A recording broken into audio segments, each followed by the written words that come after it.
Oh, music, Kirkwood Bullis. Yeah, I wanted to make sure that I was included. I just fabricated them. This was made up. Now that would have been funnier if I would Flower. have said you were doing the music and I was the speaker. Yeah. I'm sorry. This is what Larry wanted. Yeah. I just No, maybe you the speaker, but he doesn't want me to lead the music. I can tell you that. What if I had in there like that he wanted you to wear a toupee and like all this just completely ridiculous stuff? Oh gosh. Well, we can talk about that later. My toupee. I'd have to go pull out my toupee. Have you ever done? Do you ever do that like as a joke? You ever do something like that? No. You were telling me that story one time of the guy that came and did an impression of you, and he had a bald cap on or something like that. Huh? It was like 2 or 3 churches ago. Yeah, he did. He came up and he started doing you.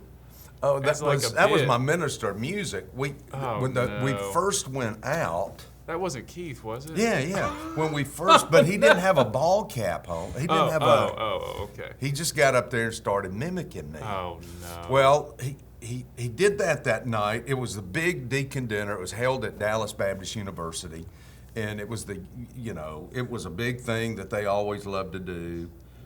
And as part of the entertainment that night, he was to get up and kind of mimic me. Oh, and he did it. And afterwards, he told me, I just was laughing and falling all in. Debbie was just I'm falling sure she all loved them. it even more. He told me that the guy before me, which will remain nameless, if people can put this together, when not the guy before me, but two guys back. Oh, okay. That he did that and got up there and did him and said it just absolutely made him mad. Oh, no. And I said, you got to be kidding, because I know him extremely well. He said, so I was a little hesitant. I didn't know if you'd get upset. And I said, no, I'm not going to get upset about that. It's a form of love. Dylan has started to do stuff where he like mimics me to VSM, and I'm like, what in the world? They think it's hilarious, and then I show up, and then they're like scared to death, right? But I use your lines with the choir all the time. Like they get so. I am sure. They love it. I tell them they need to be more Pentecostal, and I love to amen myself. I'll do that for the rest of my life. The step aside and amen. Well, Paul doesn't. Paul doesn't. He does. It's biblical. It's New Testament even. That's a really good point. They just sit there, Well, if y'all aren't going to say anything, I'll just amen myself. Yeah. I'll I love that. Well, it was a good day yesterday. Did you guys celebrate Mother's Day? Did you have a meal? Yeah, I took Debbie to the diner. So Jim walked in. Which Jim? Jim Brand? Jim that watches the back door. His wife sings in the choir. Jim Jordan. Yeah, I think that's right. And he walked in. He said, well, I think this is more a Father's Day thing than it is a Mother's Day. You're like, then why are you here? Well, yeah, So, yeah, I'm celebrating, and I get to eat at my favorite place. Well, did you even ask her? I said, no. Was it so it probably wasn't super crowded in there? It was not, which I was shocked, because normally they're backed out the door. Everybody on you can't go anywhere on Mother's Day. You can't go anywhere in Birmingham on Saturday morning for breakfast. Everybody in Birmingham goes out for breakfast on Saturday morning, don't they? Do y'all? I mean, we don't, but yes, I hear you. That's one of the reasons we don't. I am telling you, you can't get in anywhere. Yeah, nobody goes out. It's too crowded. Well, then why is it crowded? Well, that's the Yogi Berra quote. That's the Yogi. Nobody goes there anymore. It's too crowded. Yeah. All right, well, it is. So. Yeah. So I'm trying to think. So Lauren's birthday, my wife's birthday is like, it's always so close to Mother's Day. So usually by the time we get to Mother's Day, she's like, I don't want to go out because we've already gone out a bunch of times. So what did we do? We just hung out. Well, I made her a photo book. Did the women cook? All the girls, my eldest daughter helped me make supper. Oh, okay. And Lauren gave me a recipe. She said, you need to make this for supper. I said, okay. And then I just went over to Nell and gave her the recipe, and I was like, help me with this, because I'm not much of a cook. Yeah. Fortunately, this was one of those soups where you just kind of dump a bunch of stuff in. I think your family got the best Mother's Day picture in our booth I've seen. Yeah, it was Oh, really yeah? good. I did see that one. Yeah, that was, well, and yeah, Joe, the photo booth is just great, you know, and we had the signs and everything. I took another one as well for my mom. You know, the "Wish You Were Here" is great. Good. And I sent her that, and she appreciated that. So we, yeah, the I photo did see booth's the awesome. one with y'all. It was really good. Well, I forgot to post it yesterday. I didn't post it till this morning, so there I am, at the day late. But yeah, Mother's Day was great. Stacy had a good moment of prayer in the service. I thought that was sweet. Had a lot of ladies involved in the, you know, that were in the worship band. Emily was playing the drums. Yeah. You know, I love having that. Lauren was singing, and Lauren Robinson. So it's a good day. Had more baptisms. There's just been multiple baptisms for several weeks now. I think we've got more coming up. We're Praise close the Lord. to 30 in the last 6 weeks or so. Praise the Lord. Something like that. I Yeah, was- it is. I do. That excites me. Well, and I was thinking of, because you really connected that to that staff 21 days of prayer that we did, just as an answer to all of us praying in unity. And I think you're right about that. The more I think about it, it's just like the hand of the Lord. He moves in response to the prayers of his people. There have been great blessings and great struggles at the same time. Well, yeah. Through that period and since, there have been great blessings and great struggles. Yeah, you're not I've just kidding. watched it through the staff. I've watched it in my own life. Let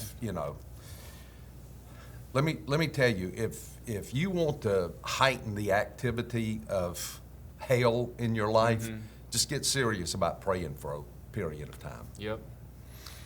The And enemy does not want that. no, he does not. I don't know, I don't know that I'll know this side of heaven, and maybe there are other people that certainly do, but I'm going to tell you something. There's something about getting serious about the Lord that will absolutely increase demonic activity around you.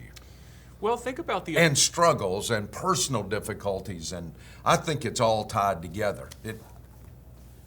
Well, think about the example of the apostles. Could they have been any closer to the Lord? They're walking literally with God himself every day. I imagine when they were fishing, they probably weren't encountering too many demons. Nope. But then they start walking with Jesus, and suddenly there's demons over here, there's sick people over here, there's all these problems they don't know how to solve. Yeah.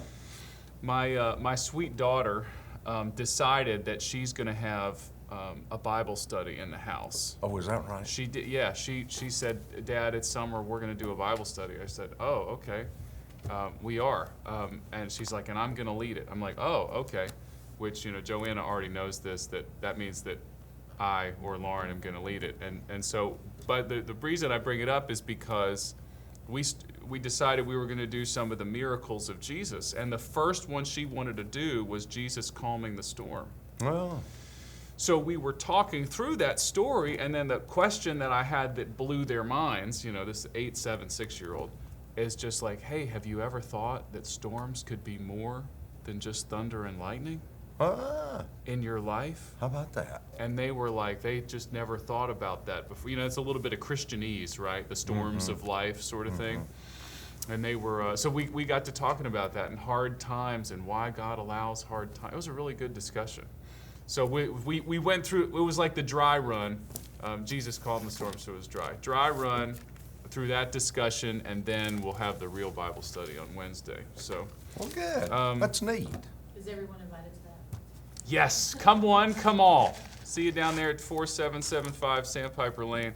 No, she has a small group of girls that she's invited. I'm really proud of her. I'm glad she's doing it. She sees the importance of it is really sweet. Yeah.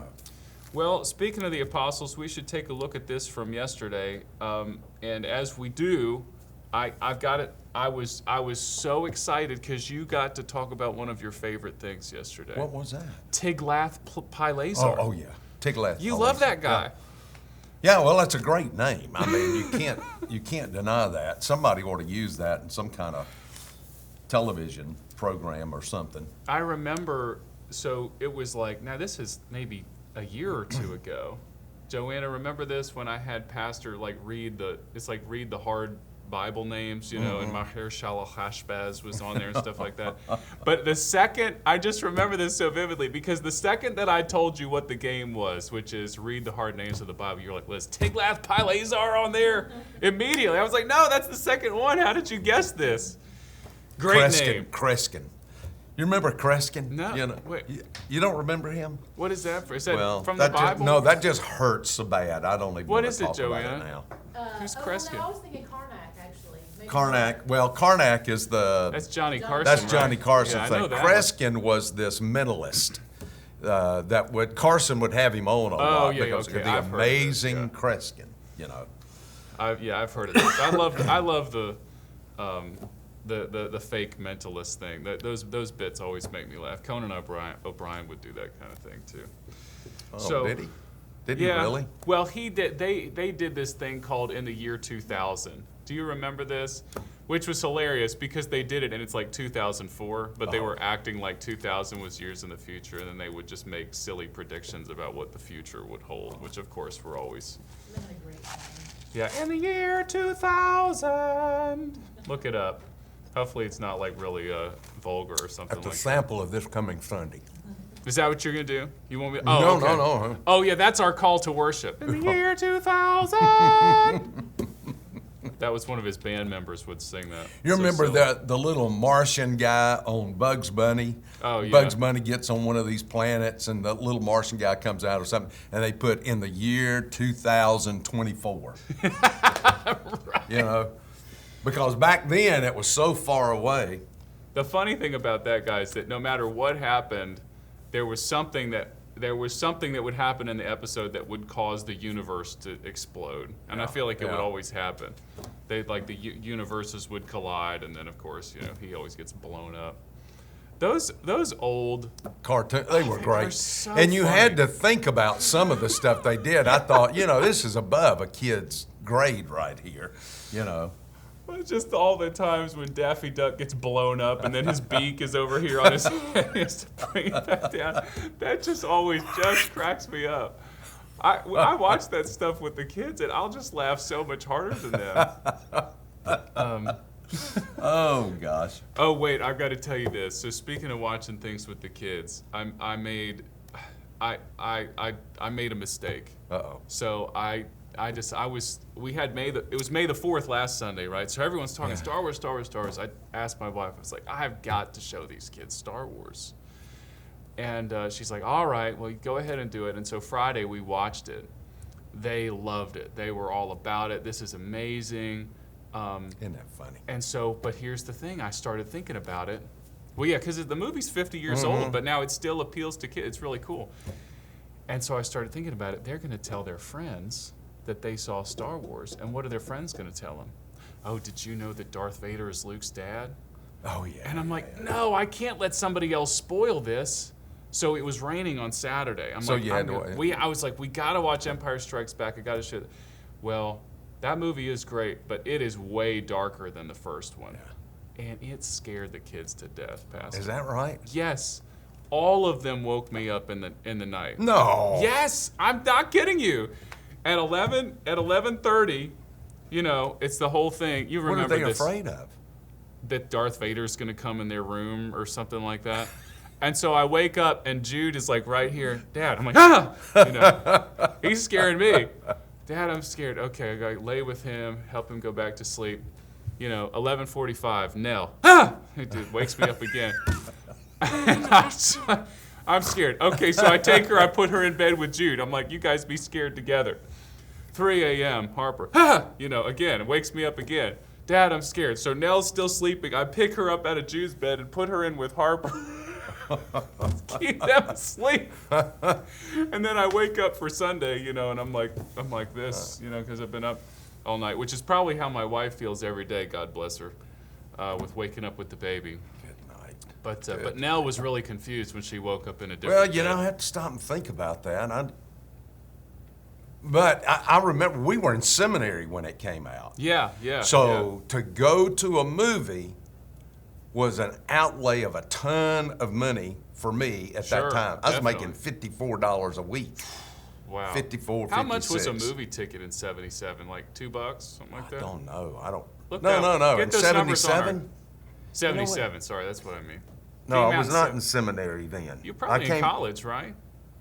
There at Furman? Yeah, I was in college. What was it that came out in 80, 81 or something? 80 was The Empire Strikes Back. Maybe You still that's what it thinking was. Star Wars? Yeah.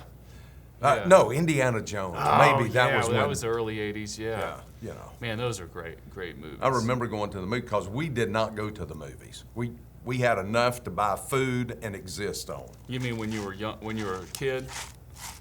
in seminary. Oh, yeah. 23, yes. $2.23 was the average price of a ticket in '77.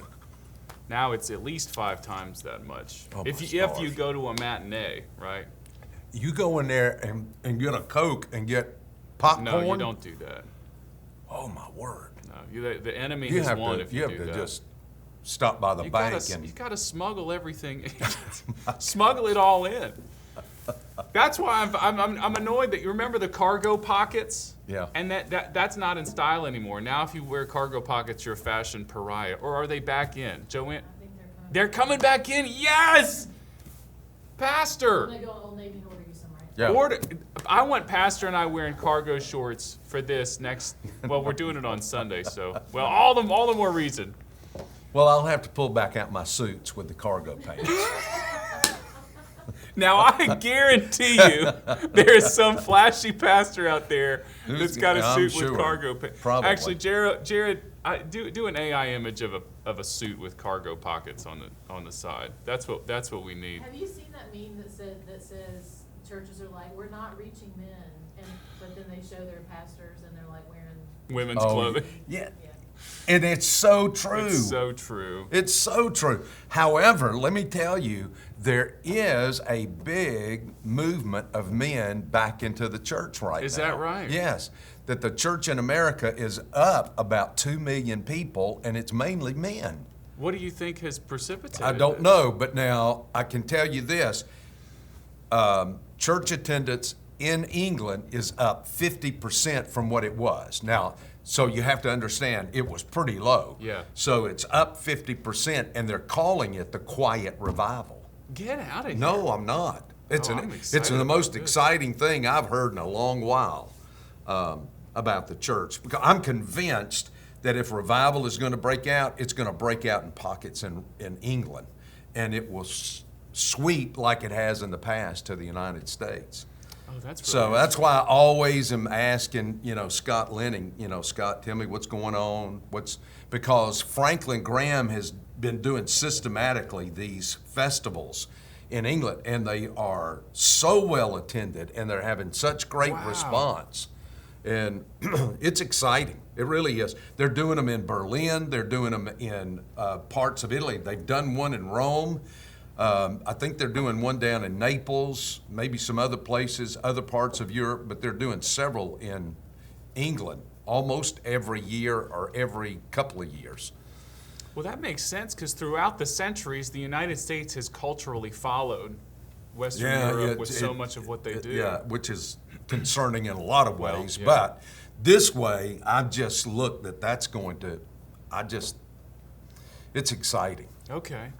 We don't ever hear about the good. You always hear, oh, it's down, it's down, it's down. Well, love it's talking not. about It's good actually things. up, Well, then I'm glad that we're continuing to minister to the men. Now Yeah. we can think about, we got Father's Day coming up next month, and we just started promoting the fact that we're doing the Father's Day men's choir this year. Oh, are you? Yeah, we're doing Good. Father's Day men's Good. choir, and so it's going to be one of those come one, come all, Yeah. men, young men, old men, everybody in between, medium age, middle-aged men. Our children what? No children required. Yeah, oh, right. You don't have to have children in order to join the men's choir. Yeah. It's not a father's choir. It's a men's choir. So, which although I saw this, my friend Chris Diffie over at Lakeside Baptist, they did the men's choir for Mother's Day. Yes. Kind of ministering to the. Did you guys do that at other churches? Oh, okay. No, we felt like that the women deserved better on that day. You know, why do that to them on their day? So I actually thought about that because that's really good. But also, like, if the men all have to come and sing, then the women all have to wrestle the kids, right? So, you know, there's some give and take. But anyway, I thought that was sweet. So our men's choir will be on Father's Day. So men, if you're watching this, get ready for that, because we've got songs that everybody knows, and you'll be able to get up there and sing them strong. Yes, Joe? Breakfast the day before, and Michael talk about that while you're talking about that. And so the men's breakfast is On that that Saturday.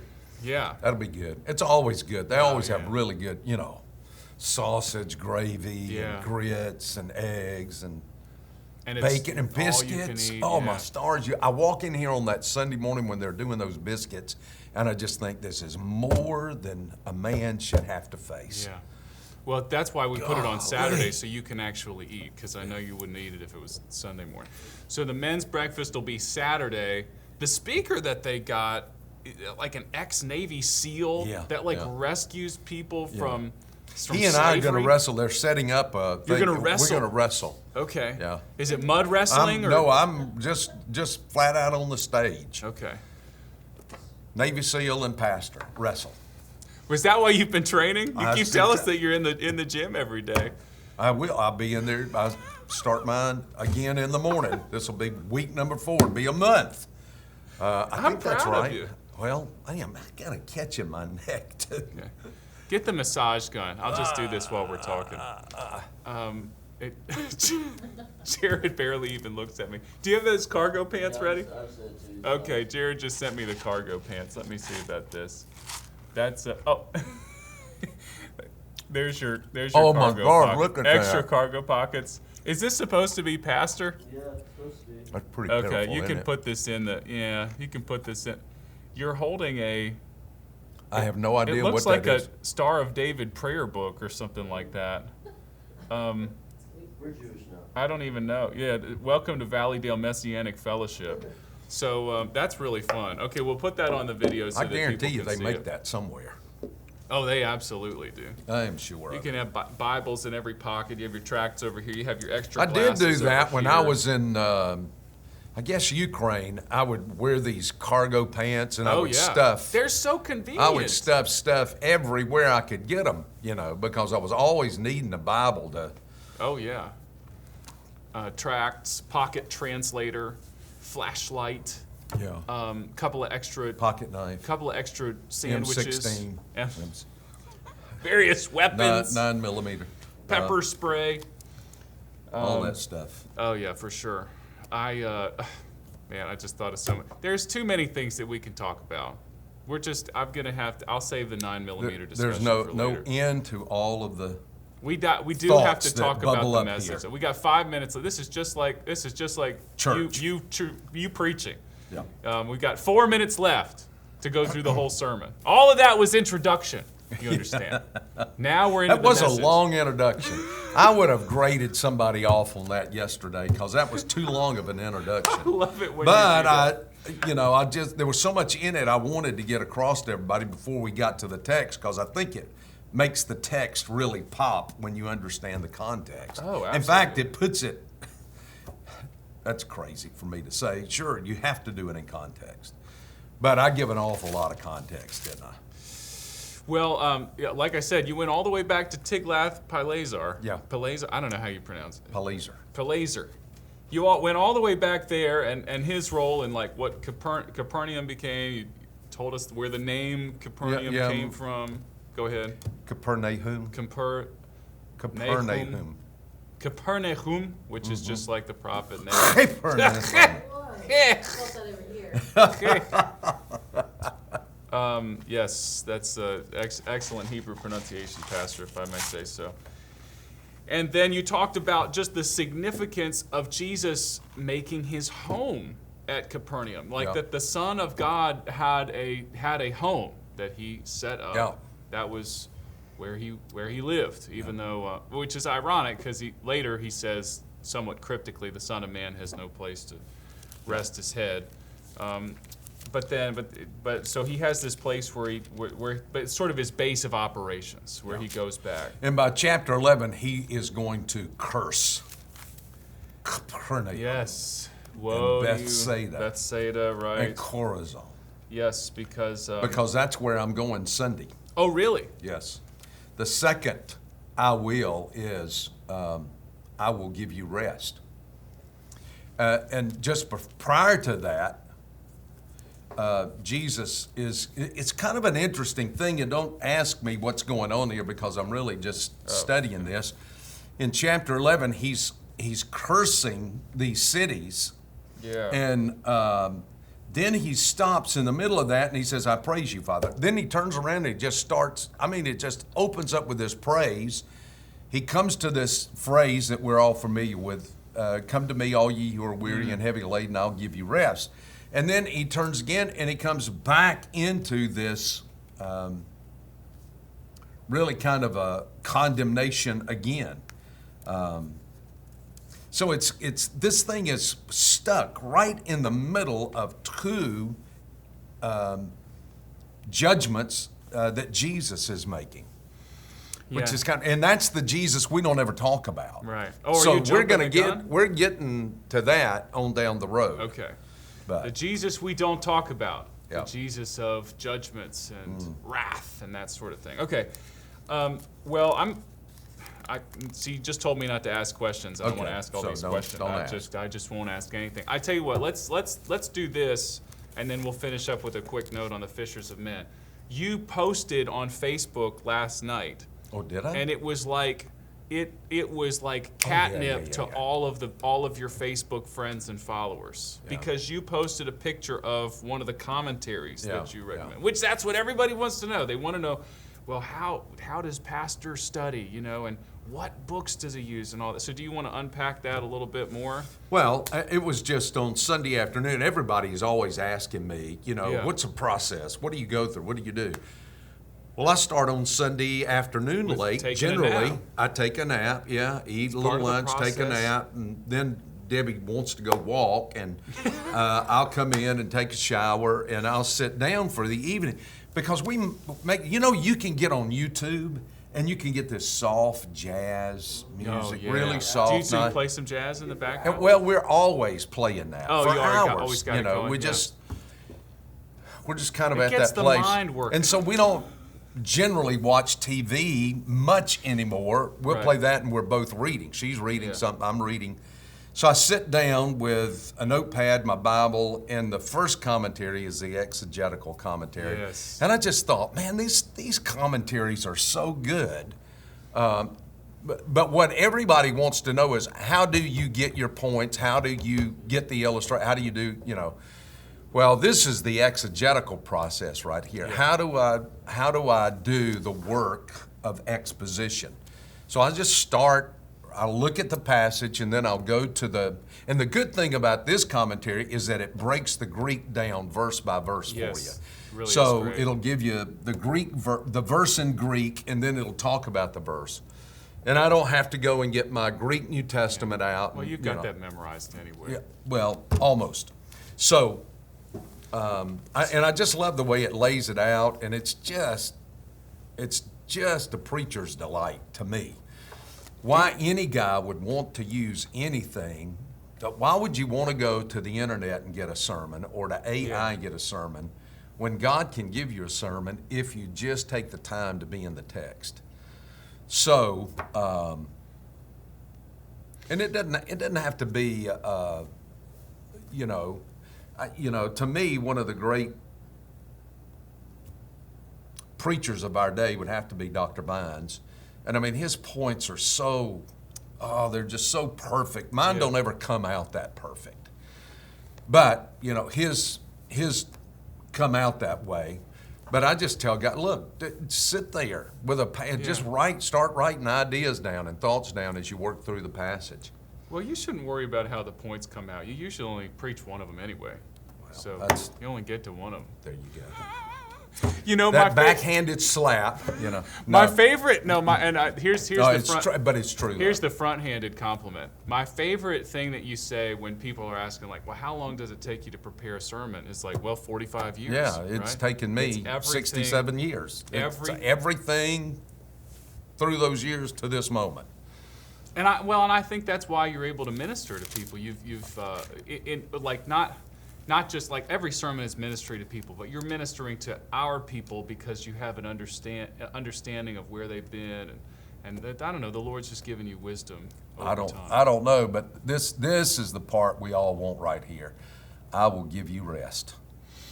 I'd like some rest. Well, we're looking forward to hearing that on Sunday. Because people are going through such stressful, difficult Big time. times, and they want to know, I just want a little break, just a little rest. Well, let's give that to them this coming Sunday. Well, that's the game plan right there. So that's coming up. If you guys want to hear more insight on Pastor's message yesterday, I guess you could just go back and listen to it since we barely touched on it today. Helpful message, though. Call to evangelism that we so desperately need. And this Sunday, you're going to that in Matthew 11, and it's also Student Sunday, or the Graduate Sunday, I mean. Oh, okay. So we've got the graduates that will honor, That's and right. obviously Yeah. honor. We really need to honor their parents even more than Yeah. them, because their parents put up with them for 18 years. Yeah. And then we've got a lot of the students that'll be playing music as well, and the student Oh, choir. good. Student choir is going to be up in the Good, choir good, loft, so that's great. going to be a great day. Well, they won't rest. We'd like to have a rest after this high school. They're all doing this gap year. Is Or that they're right? not all doing it, A but lot of some are them are. doing it. It's big in England. Yeah. It's big in Europe to take a gap year. Well, My thing is if I had taken a gap year, I would still be in that gap year. I would have not gone A on. gap life. Yeah, it would be a gap life. Just going to for skip sure. straight to retirement. I kind of like this. Retirement, that's where it's at. Let me just go to Europe and spend a year in Europe. Go find myself. Here's Biff. I guess we probably need to leave it there. Biff and Buffy. Joe, Who Joe- get to tour Europe. You remember that episode no, with I Andy don't. and Barney? I don't remember it. Biff and Buffy? No, well, yeah, he talks about, they went to a refinishing school, and Andy says, no, you mean a finishing school? He says, That's when he's pretty good. dating, the nurse whose daddy owns the grain elevators in Raleigh, and he sends her a car, and Barney comes in and says it just won't work. The relationship or the car? Yeah, the relationship. Oh. She comes from a different class, just won't work. Oh, my stars. You need an Andy Griffith and a daily devotional every day. Every day. Just do your daily devotional. Watch an Andy Griffith. Life will be fine. Say goodbye, Pastor. Goodbye, Pastor. Oh, golly. Hey, you know what?